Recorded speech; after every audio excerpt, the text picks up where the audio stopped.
Back in 2013, The Conjuring surprised me and a lot of other people in the horror community by being a great throwback to 70s horror films. It was well written, had some legitimate scares, and introduced the mainstream to a doll named Annabelle. Although the real Annabelle is a Raggedy Ann doll, but that's a whole other story. Since The Conjuring was such a hit, the studio wanted to make a spin-off, and in 2014, we got the prequel, Annabelle. The movie was horrendous, but what else would you expect from the director of Mortal Kombat Annihilation?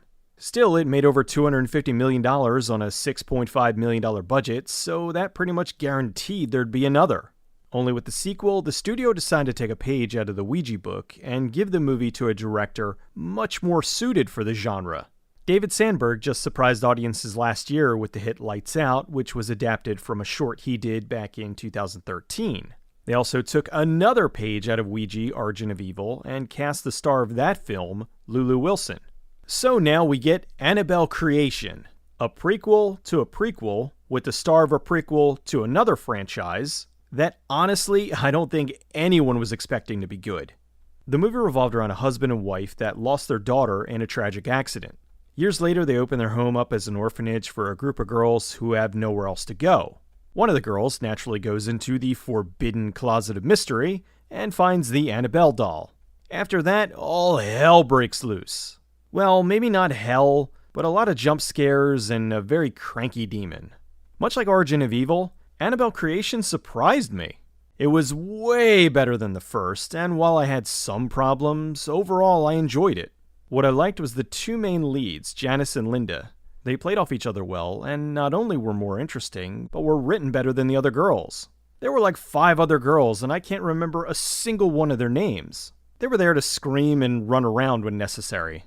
I liked seeing Anthony LaPaglia again. I can't remember the last time I saw him in a theatrically released movie.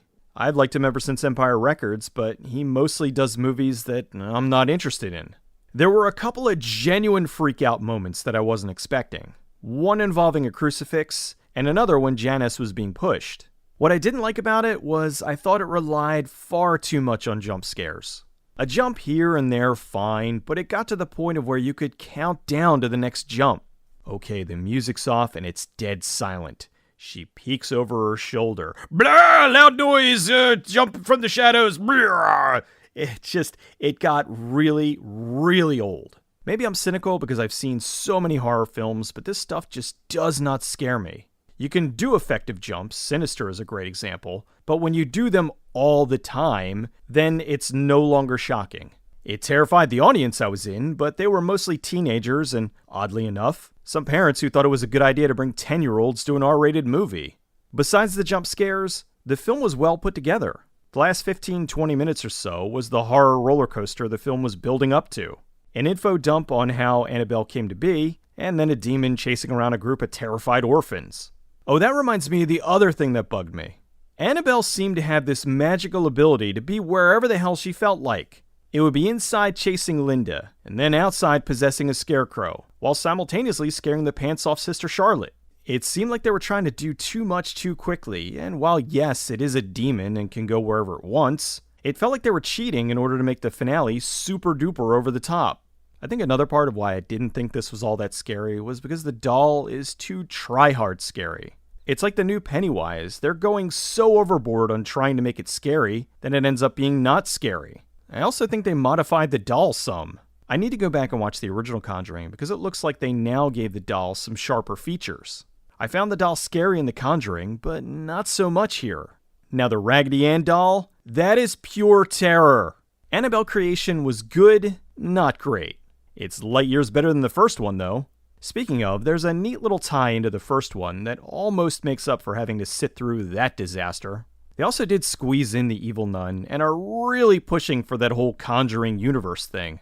I don't know, I'm kind of getting tired of everyone wanting to do a shared cinematic universe. How about just focusing on making good movies first?